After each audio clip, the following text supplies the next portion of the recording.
Mega Nine TV.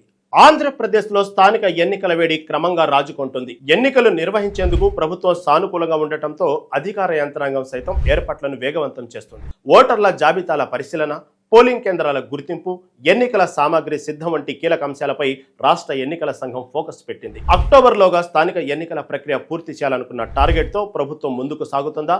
దీంతో గ్రామాల నుంచి పట్టణాల వరకు రాజకీయ సందడి మొదలైంది. ఈసారి అధికార పార్టీ వ్యూహం ఏంటి? ప్రతిపక్షాల ప్లాన్ ఏంటి?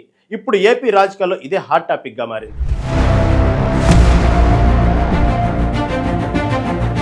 ముఖ్యమంత్రి నారా చంద్రబాబు నాయుడు శాసనసభలో చేసిన ప్రకటనతో ఈ ఎన్నికలకు మరింత ప్రాధాన్యత ఏర్పడింది. స్థానిక సంస్థల ఎన్నికలకు పార్టీ నాయకులు, కార్యకర్తలు సిద్ధంగా ఉండాలని ఆయన సూచించారు.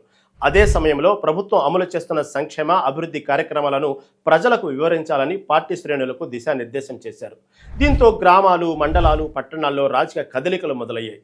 ఈసారి స్థానిక ఎన్నికల్లో బీసీ రిజర్వేషన్లు కూడా ప్రధాన అంశంగా మారే అవకాశం ఉంది. బీసీలకు 34% రిజర్వేషన్లు అమలు చేయాలన్న ప్రభుత్వ నిర్ణయం రాజకీయంగా చర్చనీయాంశంగా మారింది. గతంలో ఉన్న రిజర్వేషన్ శాతంతో పోలిస్తే పెంపు జరుగుతుందన్న ప్రచారం బీసీ వర్గాల్లో ఆసక్తిని పెంచింది.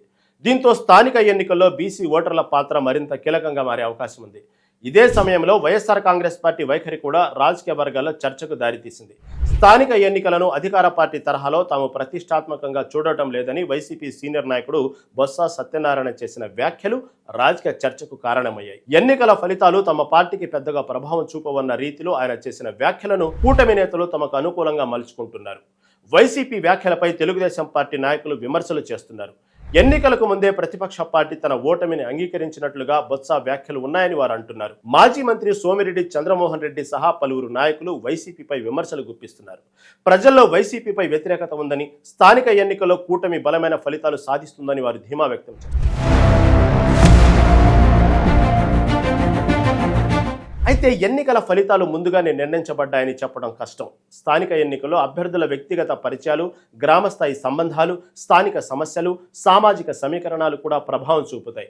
అందువల్ల అధికార, ప్రతిపక్ష పార్టీలకు ఈ ఎన్నికలు ఒక పరీక్షగా మారనున్నాయి. ప్రభుత్వం సంక్షేమ పథకాలను ప్రచారంలోకి తీసుకెళ్లాలని భావిస్తుండగా వైసీపీ స్థానిక ఎన్నికల్లో తన బలాన్ని నిరూపించుకోవాల్సిన పరిస్థితి ఉంది. మరోవైపు కూటమి పార్టీలు సమన్వయంతో ముందుకు వెళితే గ్రామస్థాయిలో తమకు మరింత ప్రయోజనం కలుగుతుందని భావిస్తున్నాయి.